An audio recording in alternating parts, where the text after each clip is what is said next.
the last surviving sibling in a family that wrote itself into U.S. history. She was the first Kennedy woman of her generation to take on a serious political role. Jean Kennedy Smith with her husband, Stephen E. Smith, left in 1976 during a benefit for the Special Olympics at the Pierre Hotel in Manhattan. Years later she was named ambassador to Ireland by President Bill Clinton at the behest of her brother Edward. Jean Kennedy Smith with her husband, Stephen E. Smith, left in 1976 during a benefit for the Special Olympics at the Pierre Hotel in Manhattan.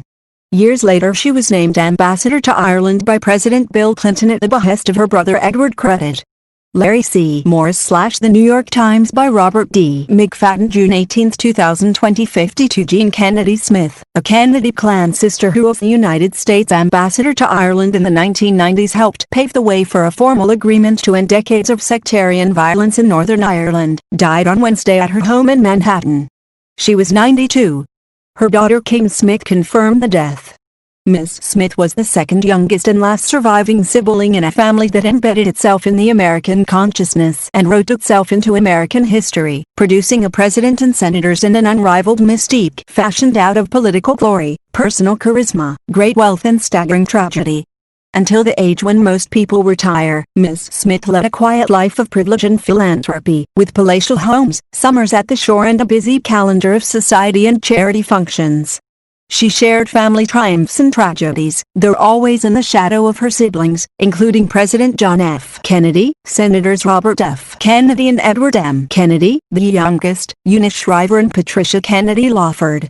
But in 1993, when she was 65 and a widow of Stephen E. Smith, the Kennedy family's troubleshooter and financial advisor, Ms. Smith was named ambassador to Dublin by President Bill Clinton at the behest of her brother Edward, known as Teddy. Advertisement continue reading the main story. Ms. Smith was the first Kennedy woman of her generation to take on a serious political job. Like her sisters and the wives of her brothers, she had taken on roles in family political campaigns but not in public service. Her father, Joseph P. Kennedy Sr., had been the ambassador to Britain when she was a little girl, and she had visited Ireland, the land of her ancestors, many times. Image Kennedy family in London in 1938, after Joseph P. Kennedy Sr. became the U.S. ambassador to Britain. Jean II from the right. The Kennedy family in London in 1938, after Joseph P. Kennedy Sr. became the U.S. ambassador to Britain.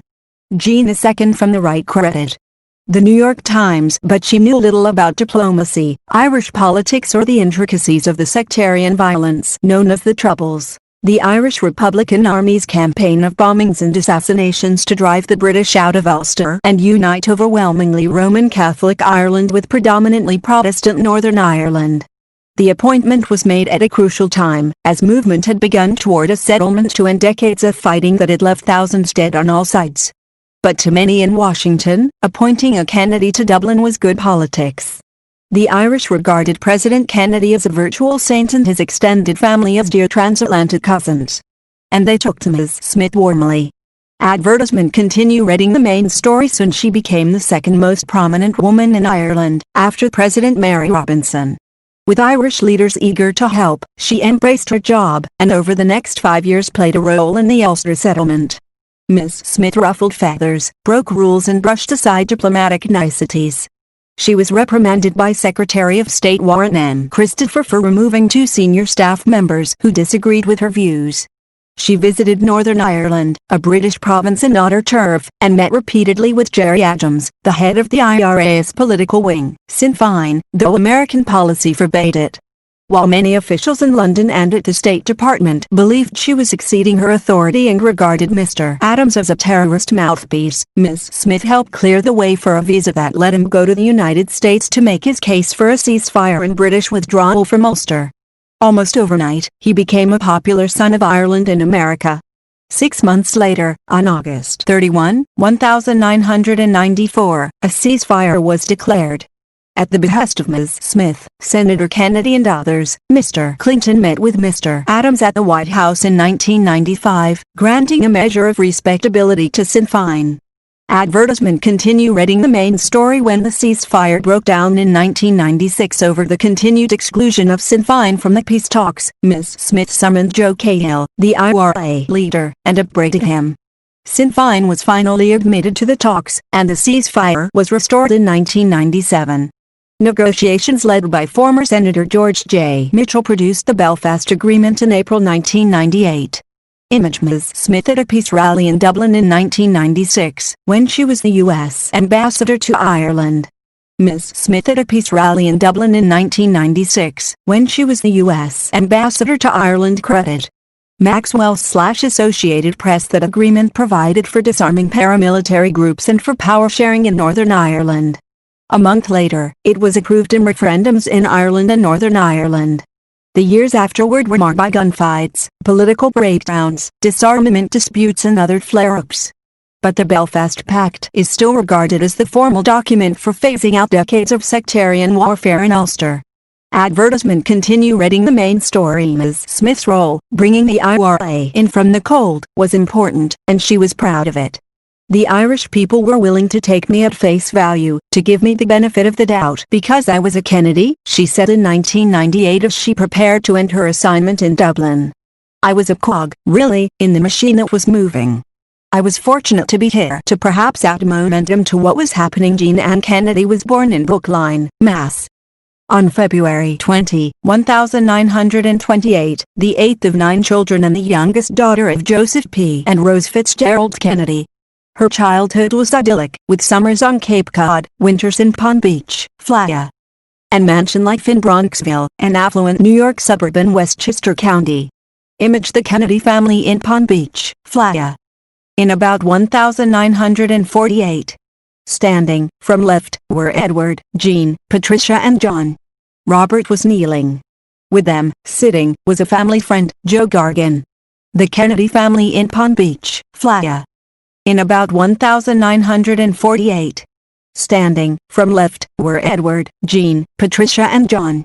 Robert was kneeling. With them, sitting, was a family friend, Joe Gargan. Credit John F. Kennedy Presidential Librarian Museum, Boston.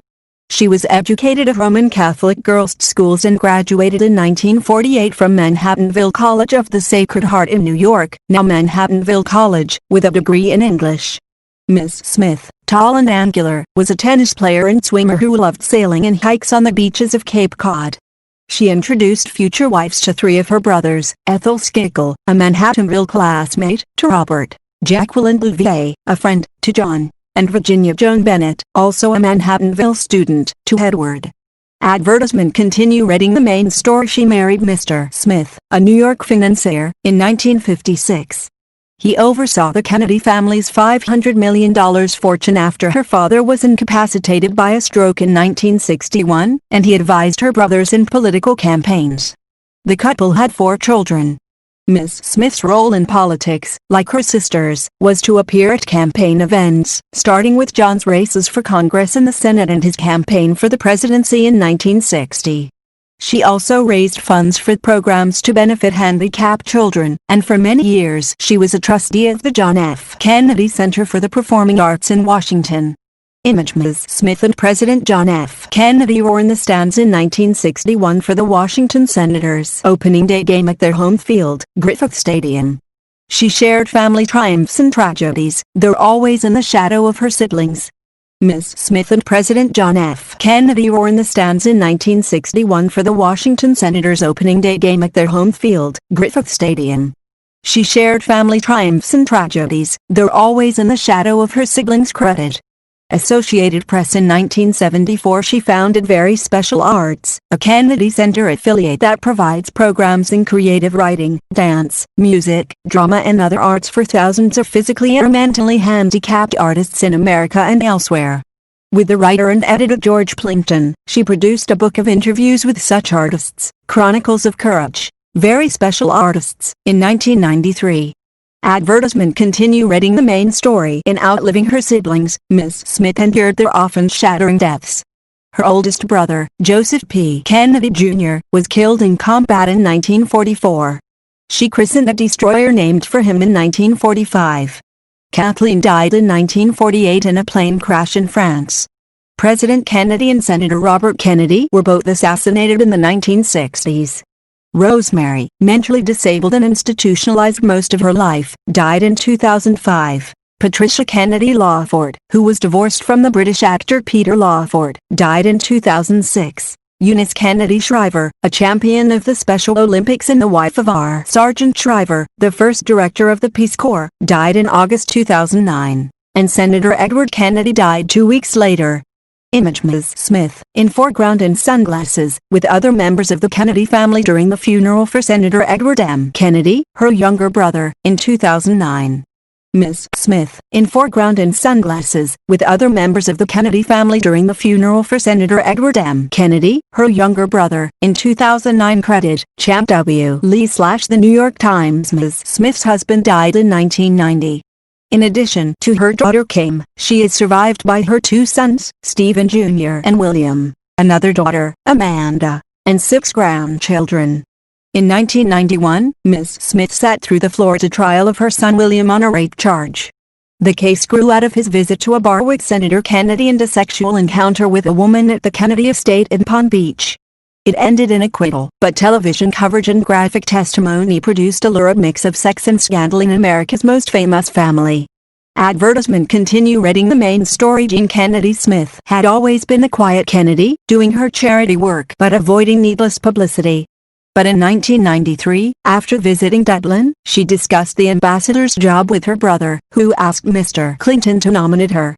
Ending her Dublin assignment 5 years later, she was asked if she had taken the job with a sense of history, relating the murderous violence in Ulster to the assassination of her brothers. I never sat down and said, now I must make a contribution, that one person can make a difference, she said. But I felt I was in a position where I could contribute. I never thought of it in the light of history or my brothers. I just felt I had an obligation. Sam Roberts contributed. Reporting. Correction. June 18, 2020. An earlier version of this obituary misstated Ms. Smith's place in the birth order of her siblings. She was the second youngest, not the youngest. Senator Edward M. Kennedy was the youngest. Robert D. McFadden is a senior writer on the obituaries desk and the winner of the 1996 Pulitzer Prize for SBOB News reporting. He joined the Times in May 1961 and is also the co-author of 2 books.